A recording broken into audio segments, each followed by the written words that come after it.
We have Kim, Marissa, Rebecca, and Rob going to address the audience now, talking about the opportunities with Jacobs. So as you're probably aware, Jacobs have a history of supporting the armed forces community into employment.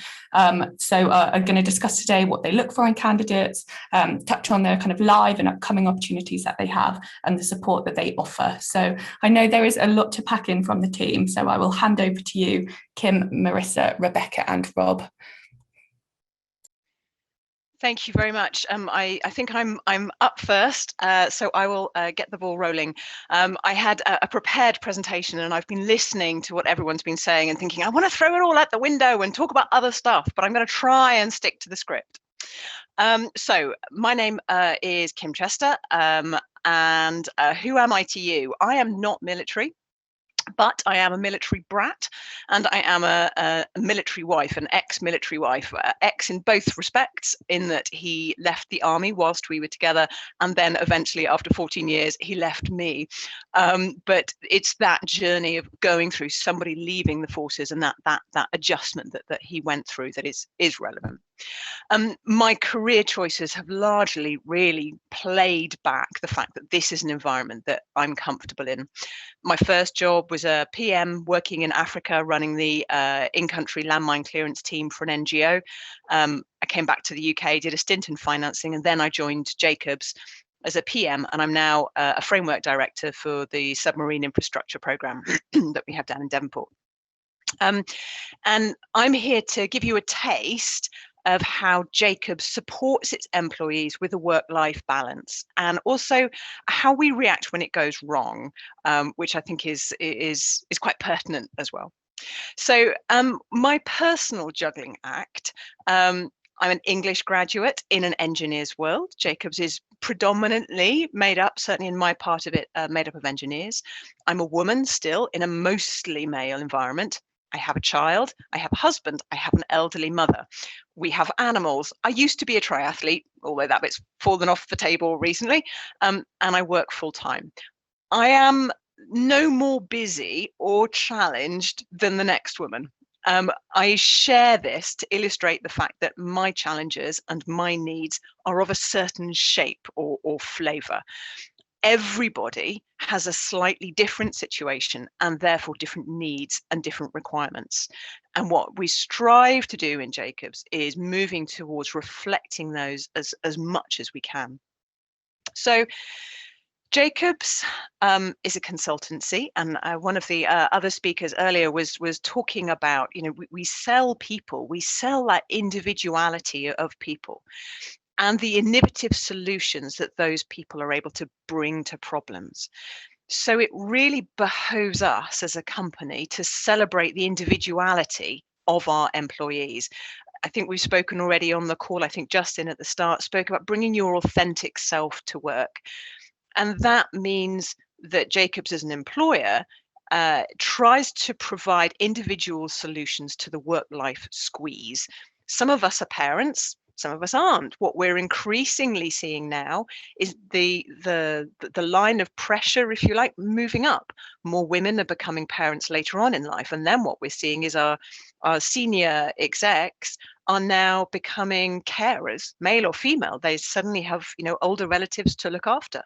And so we're beginning to see this through a whole, different lens. And it's frustrating that we haven't been able to shift it just on the fact that it's women and it's the right thing to do. But at the same time, quite frankly, if it creates that equality of opportunity, then I really don't care how we've got there to a certain extent. So, COVID and that shift has been phenomenally helpful in that respect. It's always going to be a compromise. The juggling act, the squeeze, it's always going to be a compromise. There is no two ways around that. If you want to work full time, you want the salary that goes with working full time, and you want a family, that's brilliant. You're going to have to be the author of what works. What is the balance that works for you? You need to own that compromise. And also the fact that compromise is going to shift and change with the months and the years. It is not a static concept. So at Jacobs, we have the 4 pillars that you can see on the screen in front of you, hopefully, that underpin our approach to I&D, to inclusion and diversity.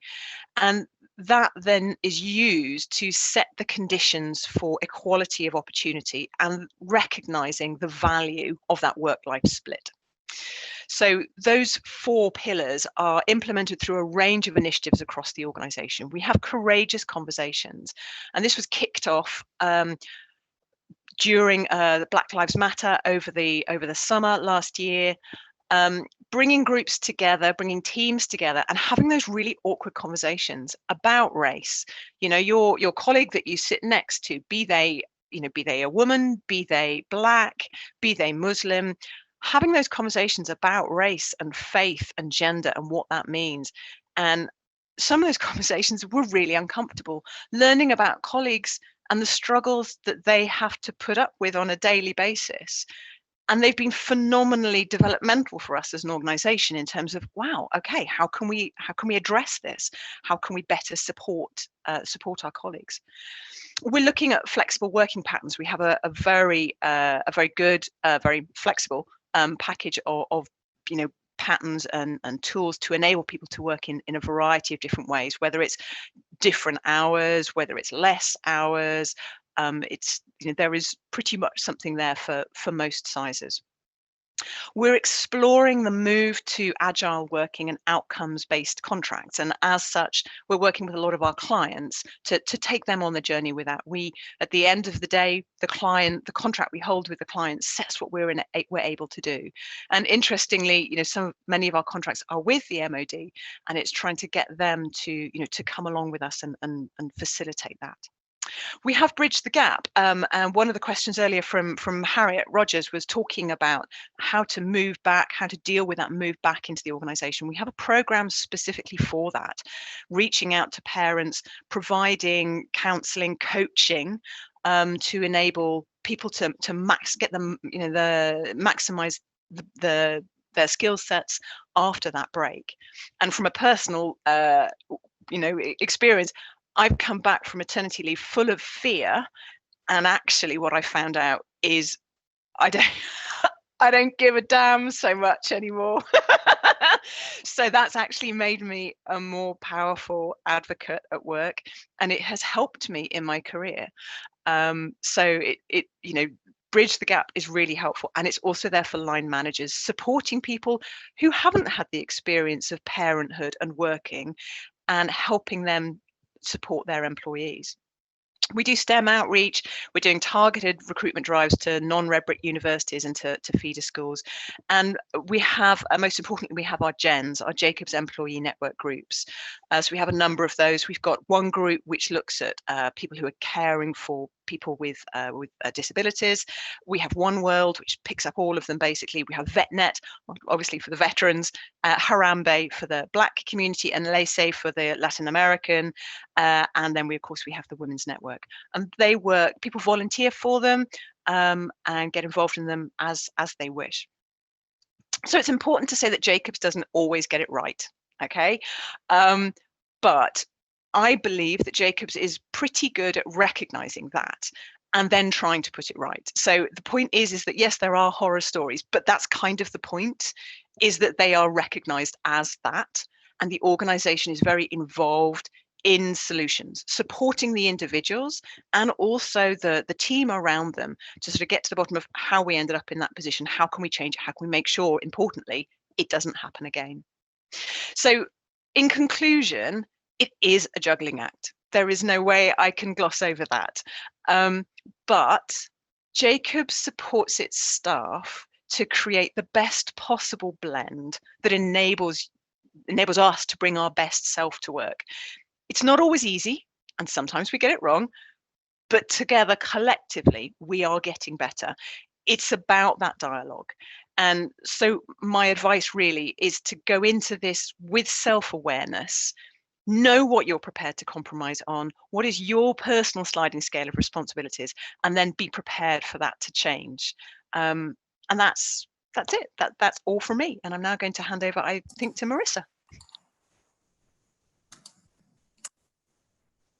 Hi, everyone. I'm pleased to be here with part of Jacobs to tell you a little bit about my experience transitioning from the Army to industry and ultimately joining Jacobs. I've been with Jacobs just over 11 years.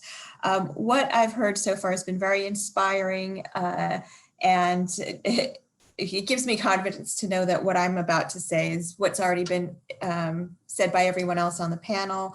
Sue talking about you are better than you think you are, which really ties in with what my message is. And like she did, the bottom line is believe in yourself. Don't undersell yourself and the skills that you've gained in the military. And on my slide, I believe it's the next slide. I took a bit of time to think about the skills that that underpin everything you've done in the military, no matter what it is you've done. You've demonstrated the flexibility, the teamwork, and that perseverance and resilience. And some of these skills have already been mentioned. And when I got out of the military, when I got out of the Army, I was in a very technical, I was in the intelligence corps, and it was very technical, not necessarily something I wanted to do outside of the Army. I had a bachelor's degree in journalism, so there's a bit of a mismatch there. And I didn't know, I was in my late 20s, and I didn't know how I was going to take that and find a job in the civilian world. And I was looking at something that was more tangible, something that I could provide. I wasn't looking at in these terms. And at the time I did have a security clearance and was told, well, that's pretty valuable to employers. You're going to save them thousands of dollars that you already have this. So as a young, brave 27-year-old, I moved to Washington, D.C. thinking, well, where else am I going to go with this background?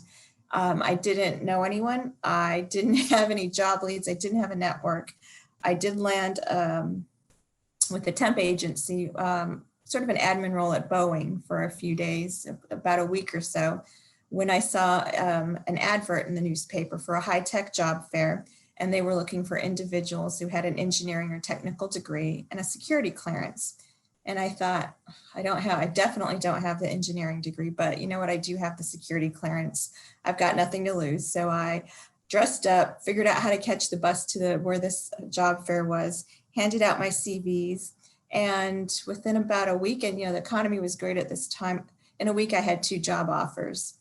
And what also, I suppose, gave me confidence or comfort is that I knew that I didn't have to land my first and last job out of the Army. And I think somebody else mentioned that is it doesn't have to be a perfect job. It's a foot in the door. It's a start. And I knew that, I guess in the back of my mind, that there's always a job for someone who's willing to work hard. And whether it was, there were so many other part-time things I'd done in the past that I thought, well, I could always fall back on that. And I started in a role that was, again, ended up being a bit technical. It had to do with missile defense. I didn't know anything about that. And I remember early on, my line manager, who was also ex-Army, and he said, I'm not so concerned that you don't know the topic, but the skills that you do bring, you can't always teach someone.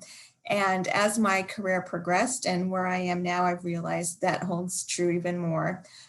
With Jacobs in the last 11 years, I've had the opportunity to go from overseeing software upgrades and ground-based sensors worldwide, just to about 4 years ago, managing a framework on the nuclear side of the business with EDF Energy. Again, I couldn't have told you anything about a power station, and now, I know what an AGR is. And so there's that ability to be willing to learn as well.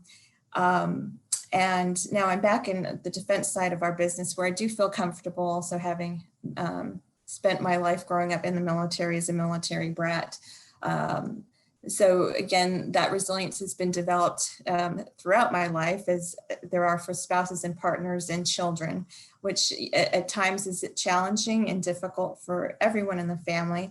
But you do reap a benefit from that, and employers recognize that.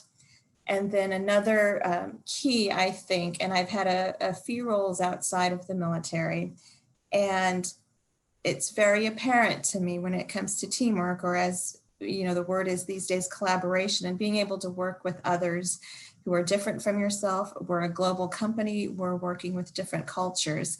And all of these skills that have underpinned what you've done in the military are probably second nature to you. But let me tell you, they're not second nature to a lot of people, and employers recognize that. Jacobs recognizes the value of these skills, or as I've said in the title, they're invaluable.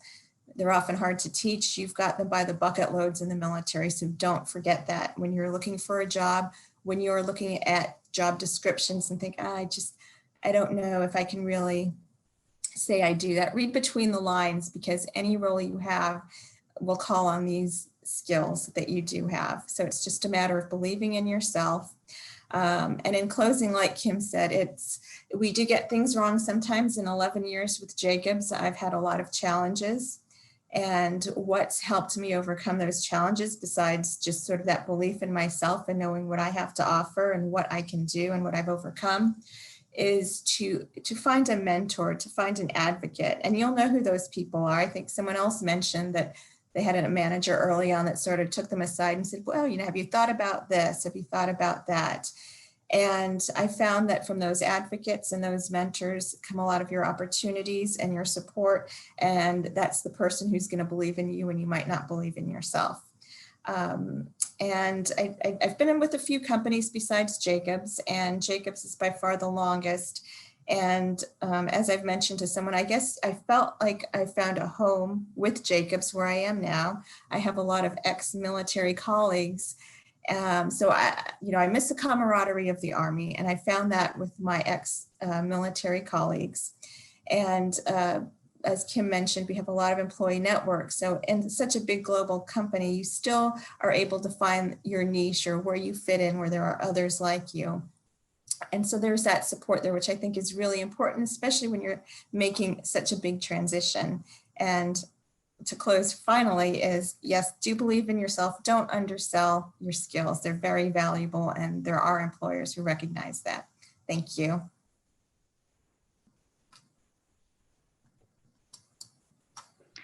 Hi everyone. So if you go to the next slide, please, that'd be great. So in order to give you a taste of what it's like starting off in the corporate world and some of the barriers and opportunities you might face, I wanted to share my experiences as someone relatively new to the industry. So I'm a framework coordinator at Jacobs, supporting BAE systems, naval ships and submarines at Glasgow and Barrow. My current role empowers me to grow the projects that sit under the framework and support the roughly 40 personnel that work with the client in a range of roles and disciplines. I'm someone that enjoys working with people, both clients and our Jacobs team, so the role is perfect for me. But a bit of background, I joined Jacobs in 2017, fresh out of uni with my analytics degree, and joined an engineering team working on Hinkley Point C and in the south of England. It wasn't the path I thought I'd go down, and also not that of my peers from university at the time as well, but I was really enjoying the work, probably the novelty of it. I realised though after about a year and after the honeymoon phase had passed that I couldn't make a career out of it. I was doing engineering work within an engineering team, but I'm not an engineer. And, the immediate people around me could see that as well. I always had to have someone else's name alongside mine on documents that I had drafted, which I had to fight for in the first place. And just everything kind of mounted up, and eventually it started to affect my job satisfaction and my confidence.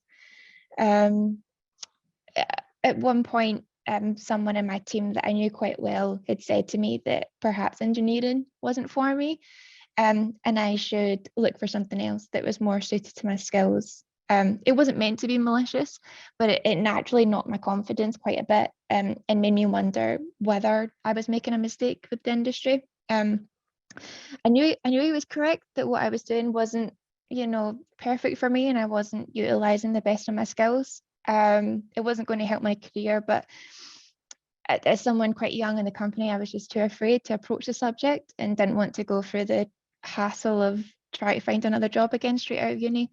But after thinking about it, I believe that my future, could still lie within Jacobs. I could see all the other opportunities and all the other roles available, and what it took was for me just searching for it.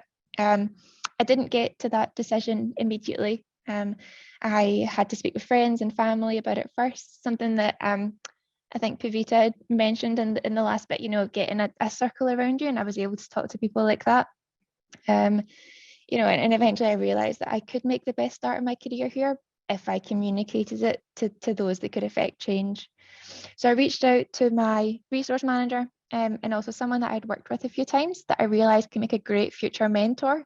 And she saw in me the potential to benefit the company in other projects using my skill set. And that's how I ended up in the role I'm in today. I was in a difficult position because I did have responsibilities and a team that was relying on my contributions. But with a few valuable conversations, I was able to smoothly transition my role over a period of few months. And I'm now in a better position than I thought possible at the time. It's so important to communicate your needs. And Jake has clearly listened to mine, and I didn't feel disadvantaged for doing so. What my experience though has helped me to do is become more involved with things like the inclusion and diversity initiatives that Jacobs offer, and lots of other companies will offer as well for people wanting to do more than just their day job. There's a wider push to ensure inclusion and diversity is at the centre of what we do. It's demonstrated by the new Inclusion and Diversity Action Plan, and then the pillars that Kim had shown is all the different ones that are involved in that. So we all work on that, and I work on the developing our talent pillar, with the goal being to ensure everyone has equal opportunities to training and promotion. And it's a topic to ensure high rates of diverse workforce and high retention of excellent team members. Probably in addition to landing my ideal role eventually, another positive shift in making me realize my potential at Jacobs is the progression from being a solely engineering-based to solutions-based company. This change and gradual shift over recent years has reduced the male-dominated vocabulary and created just a more diverse and flexible way of working. It's something that isn't just, words for the clients. It really benefits the employees as well. It touches back to what I said previously. I was told by that one individual years ago that the company wouldn't be for me as I'm not an engineer, but now I feel, more valued than ever in my role. The company going from, pure engineering to solutions has made it a lot easier for a lot of people to feel at ease and find the perfect role for them, using their skills that have been built up from years of, previous experience, like Marissa and what she was talking about, or fresh out of, uni like myself. Don't get me wrong, the engineering focused projects are still here and are still a major part of the business. But with changing client requirements and, new threats, like cyber, the change better encapsulates the move that the industry is going in and the changing demographics of the workforce. So just to finish off, there is a shift in terminology. More women are joining the field, and I only hope to see that grow and grow throughout my career here at Jacobs. So thanks very much, and I think I'll now pass on to Rob.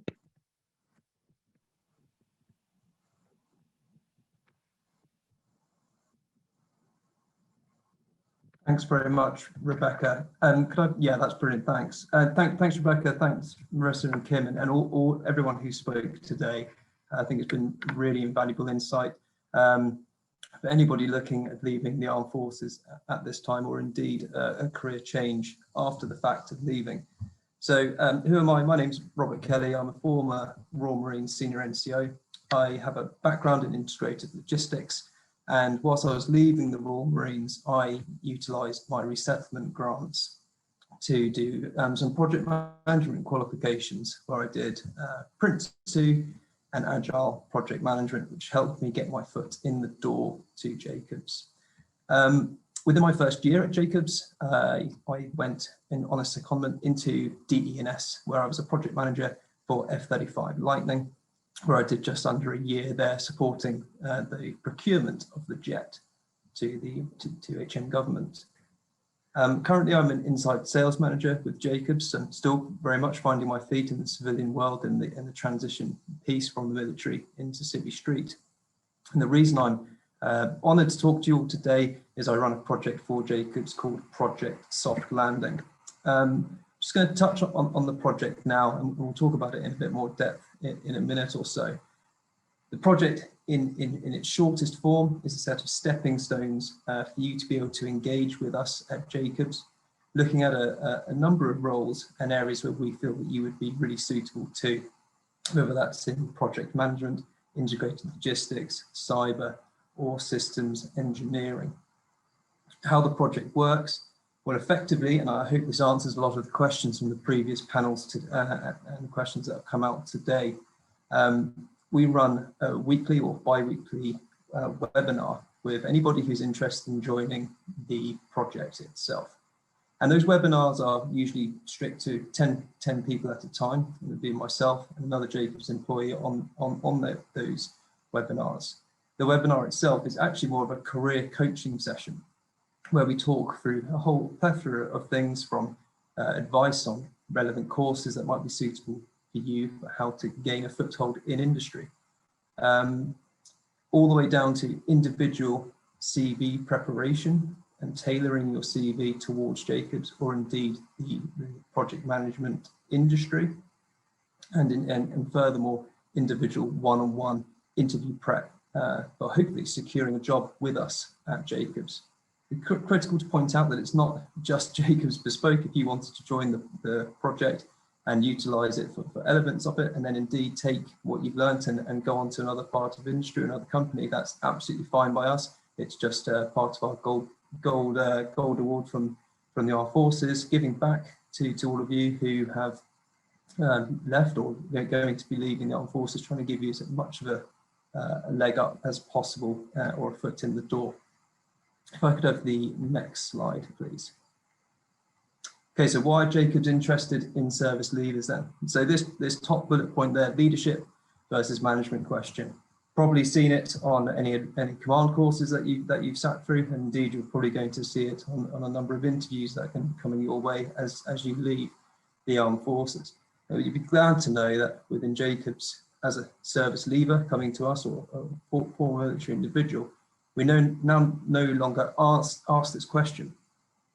We understand that you're a leader in your own right. And once upon a time, you signed on the bottom line and joined the military, irrespective of cap badge.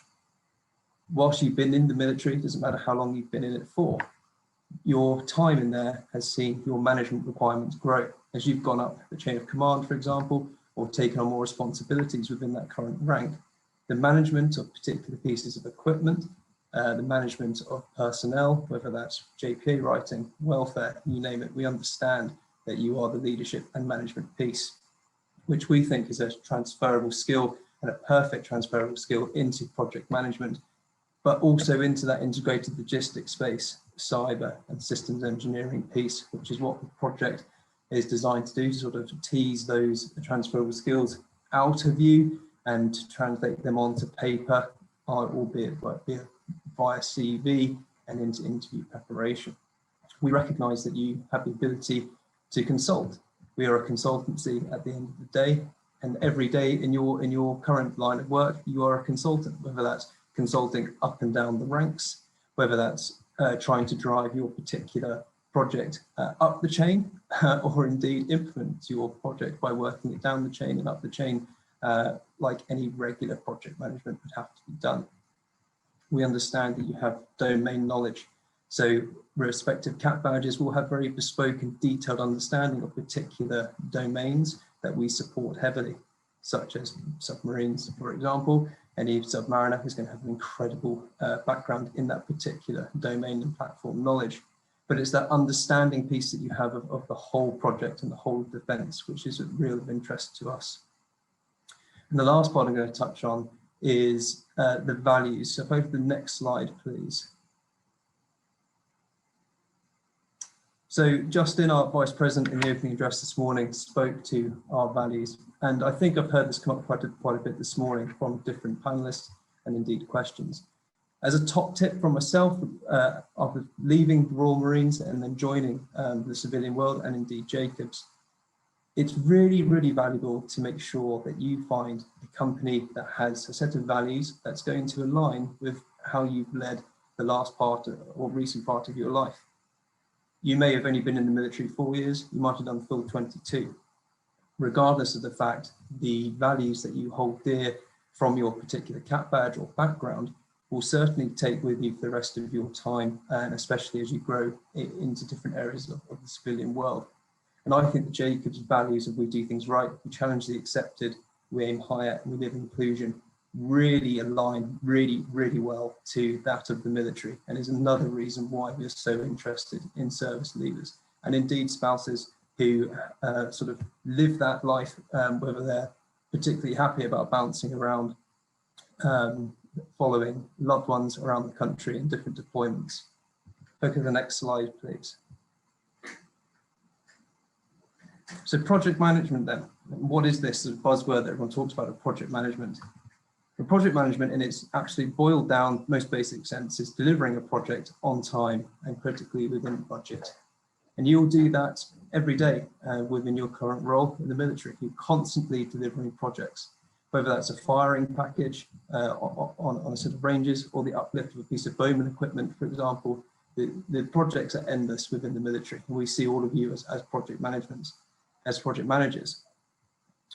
Again, though, it's not just to project management, it's just a term which links really nicely into integrated logistics, cyber and systems engineering, all areas that we really actively engage for recruitment within. On the top, though, you see Project Soft Landing requires one of the below courses to be a candidate. So what the main sort of driving force behind that is that two of our biggest customers or clients, DNS, SDA, have an agile working requirement. So they want to be in an agile project management driven way of working by 2021.